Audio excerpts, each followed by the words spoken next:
Buongiorno and welcome to Connor Chaos. This is a more serious video than I would usually make, but it's one that really has annoyed me and just doesn't really make sense. And it's on the subject of Total War Rome 2 from the Creative Assembly. Okay, where to start?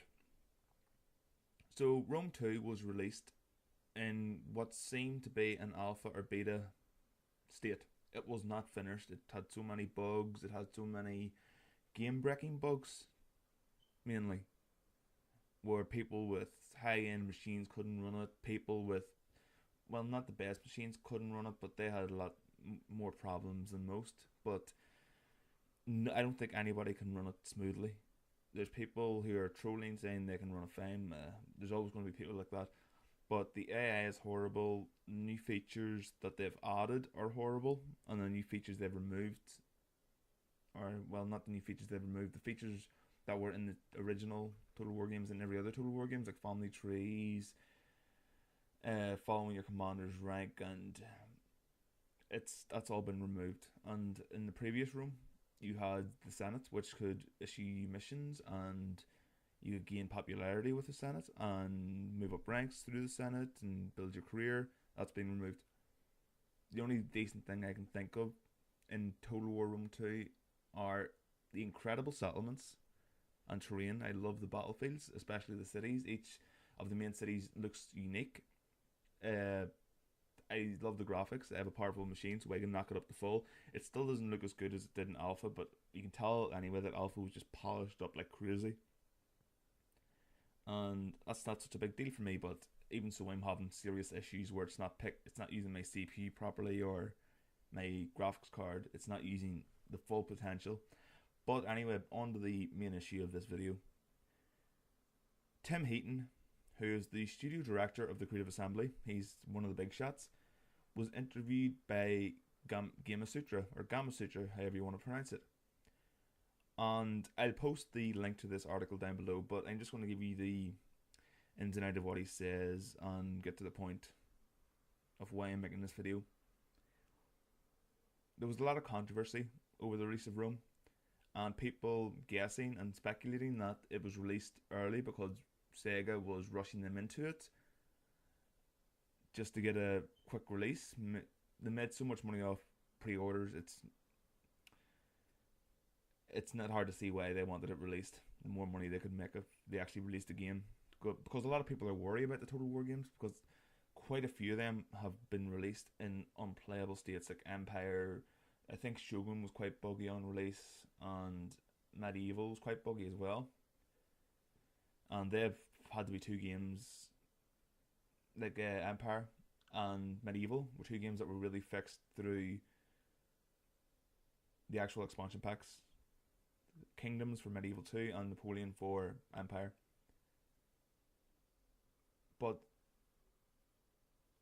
this is ridiculous, the mentality and the answers he gives in this review.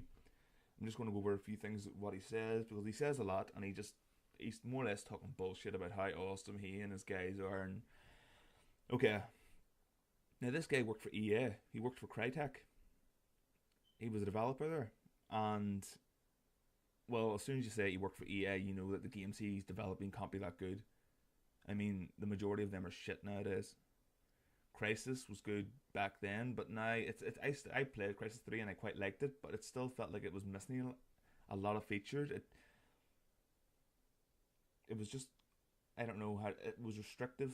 It felt really restrictive, and it was more or less a movie more so than a game.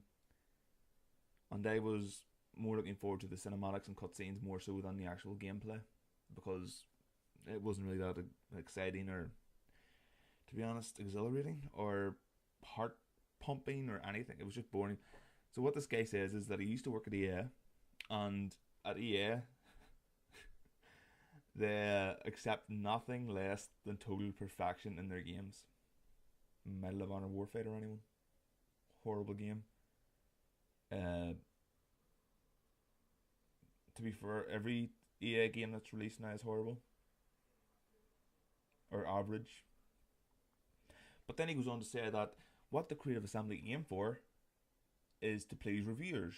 That they'll gladly get rid of a feature, which I'm guessing is like the family trees, the cinematics or in-game cutscenes that get you more, make you feel like the game's moving along, that you're actually having an impact on the world, in favor of getting a higher review score.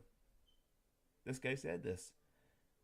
He said that as long as he and his team or the Creative Assembly in general get a 90% on Metacritic, then nothing else matters. And we all know that Metacritic is bullshit anyway.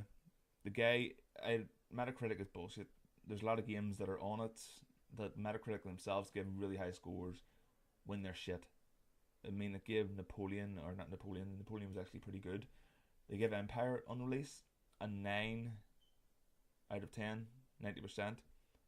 Whenever the game on release was broke, it didn't work. It was a mess. And this guy thinks because Rome 2 got a 90% on Metacritic. Now, this is by the actual Metacritic the reviewers at Metacritic, that they've done a good job. Even when the actual user score is like 5 or 6. I can't remember. It was last time I looked at it. It was like 5 or something, 5.4 or something, and they don't really take into consideration their audience at all. They don't care. As long as they please the reviewers, they don't give a shit. More or less, that's what they're saying. As long as the reviewers are happy, they don't care. And he also states at one point that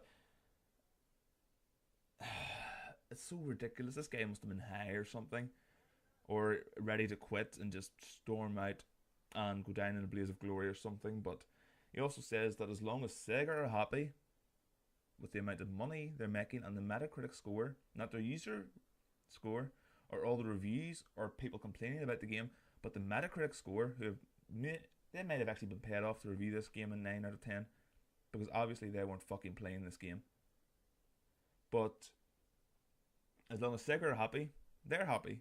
He said that there's a part where he says, how do you see Sega as a boss? And he says that Sega allow them to work at their own pace and they don't give them any trouble about release dates or anything. When that's just bullshit. I mean, it's just annoying, and really, really ridiculous. I'll put a link in the description below, and you can have yourself a face palm, and you can shake your fist, you can swear, and you can go onto their forums and leave them angry hate posts and threads, because they're fucking evil. Have they taken over for Activision and EA now? Sega? I mean, Sega's bad enough now, but now Creative Assembly is sort of becoming the Greenman Wormtongue to Sega Saruman, whatever. I'll put the description in the link below. This has been Connor Chaos at, well, YouTube, and I'll see you next time, guys. Bye bye.